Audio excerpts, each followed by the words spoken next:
هەر لەو کۆبوونەوەی ئەمڕۆ باسی هیچ پۆستێک نەکرا بۆ معلومات. ئێمە تەنها باسی شەراکەی ڕاستەقینەمان کرد لەسەر هەردوو ئاستەکان و تەکیدێکی زۆریشمان کرد لەسەر بەرژەوەندیەکانی هەرێمی کوردستان و میلەتی کورد.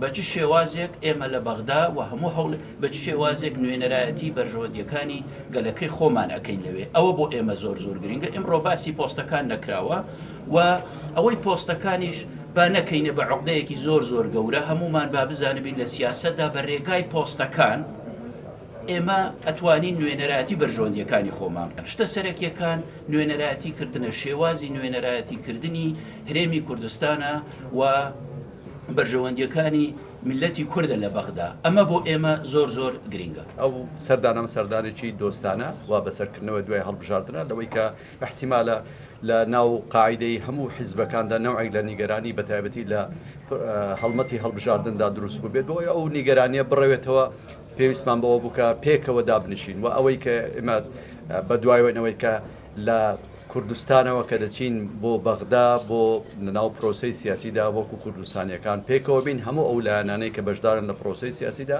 و هێزێک بدەینە کوردستانیەکان بۆی کە ئەو مافانەی پەیدا بوون و لە دەستوردا دیاری کراون بیان پارێزین ئەوانی کە بەدەستیش نەهاتوون بەدەستیان بێرین. بۆیە سوپاسی مەکتەبی سیاسی یەکێتی نیشتیمانی کوردستان دەکەن بۆ پێشوازەی کە کردی.